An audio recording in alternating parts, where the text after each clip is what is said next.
And right now, Pasco County deputies investigating after a 6-year-old boy they say was found after being reported missing. Now, this happened in the Ross Lane area of Newport Richey, and we are waiting to find out some more details here. To stay up to date with the latest, you can download our free WFLA app. We'll send you a push notification as soon as we hear back from deputies. Polk County Sheriff Grady Judd says a make-believe game quickly turned into a real-world problem for 2 out-of-state teens. The sheriff says on 2 nights in a row back in June, the teens called in to report horrific shooting incidents at a home in Poinciana, violent crimes that never happened. News Channel 8's Nicole Rogers spoke with gamers and joins us now live in Tampa.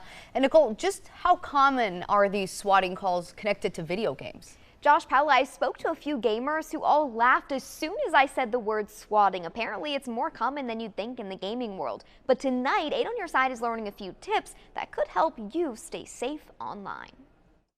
2 nights, 2 911 calls. Polk County Sheriff Grady Judd says on June 4th, deputies responded to a Poinciana home for a report of gunshots. The next night, the sheriff says deputies went to the same home. This time, the caller stated that he murdered his family with a shotgun.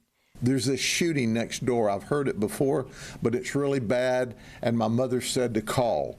And they're shooting and they're shooting and they're shooting guns. So, of course, we went there and determined immediately that it was a swatting incident. Sheriff Judd says 3 teens were playing Fortnite online when they started arguing. The sheriff says it went downhill from there when the teens called to report a crime that never happened. We wanted to get inside the head of gamers to find out just how common this is. Philip Moss says it's especially common in shooter games. You hear your enemies and they don't like it when you kill them, so they get mad at you and they talk crap and just like they say a lot of racist things, a lot of bigotry things, and just it's hard to play those games sometimes. Sometimes I have to shut what I hear them talking, I just shut them out.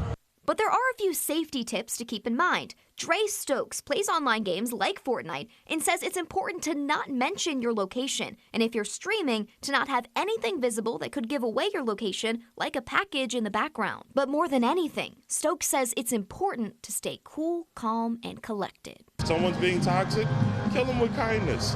It's a game at the end of the day. There's no reason to do all of that. If you're at the point where you have to dox someone because you lost a game, then maybe you shouldn't play that game. We are not identifying the teens because of their age, but the sheriff says both teens have been extradited to Florida to face their felony charges. For now, live in the Tampa News Center, Nicole Rogers, 8 on Your Side. Well, Spring Hill man in custody this morning after Hernando County deputies say he barricaded himself inside a home.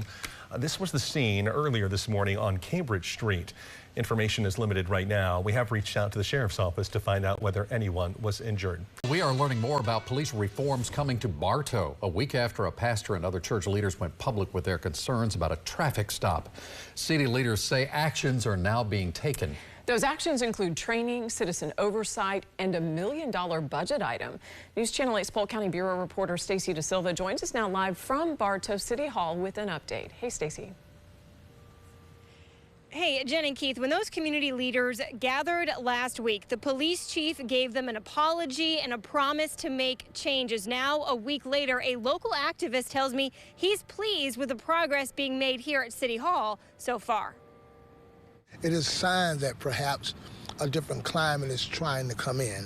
Pastor Clayton Coward with the Poor and Minority Justice Association tells News Channel 8 what happened to Pastor Dontavius Sanders was terrible. During a late-night traffic stop over a broken tag light, Sanders says he was racially targeted. The pain, the humiliation. At a rally last week, Sanders said he felt threatened by a Bartow police officer's harsh tone and a canine search of his car. Police Chief Steve Walker apologized and vowed to make change. He spoke on that promise during a commission meeting this week. I take, the position of the department and the officers department, I take it all serious. We serve under public trust, and if we lose that trust, then we're of no use. Chief Walker says he has been in touch with groups to provide civil rights training to his officers and updated policy around the K-9 unit. In this particular instance, I don't know why the K-9 unit was hauled in.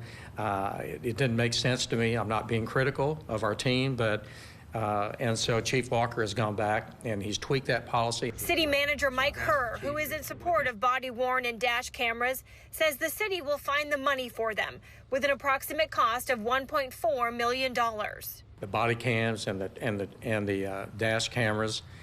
I think it's important because credibility and accountability, whether it's on the citizen side or whether it's on the professional side with a police officer. Pastor Cowart is glad to see it. I have to commend them for the fact that they move to actions quick.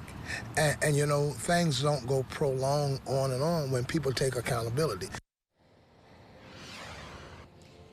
Now, Pastor Sanders just sent me a statement saying he appreciates actions taken, but said, quote, "I must emphasize that the real issue at hand is the racial profiling and unjust treatment that occurred," adding, "True progress requires a change of heart." Reporting live in Bartow, I'm Stacey DeSilva, 8 on your side. Cheated, lied to, or tricked? She's tackling every opportunity to make something that went wrong right. Better Call Bacon is on your side.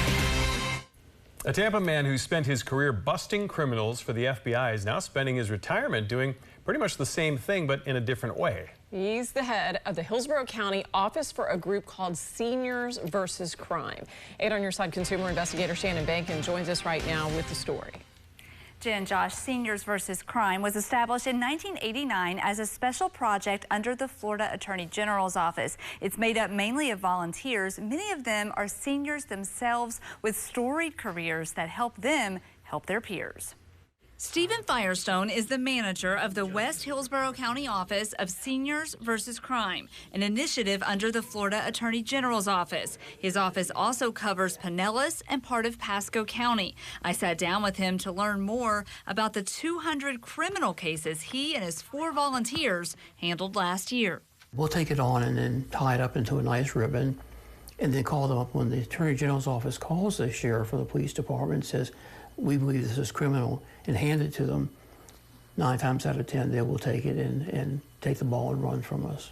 Stephen is uniquely suited to lead this office. He's retired from the FBI, where he made a career of putting together complicated financial cases that resulted in federal prosecutions. At Seniors versus Crime, he tells me he puts that expertise to good use, volunteering 30 to 40 hours a week. Giving back a little bit, and it fills in the void. I enjoy it. It's something I've done all my life, is work for the betterment and get the bad guys. Last year, he says the office helped consumers get back more than $1 million. We just did a pool contractor who dug a hole in the backyard, and a year later has never come back. We have contractors who take money and then never show up.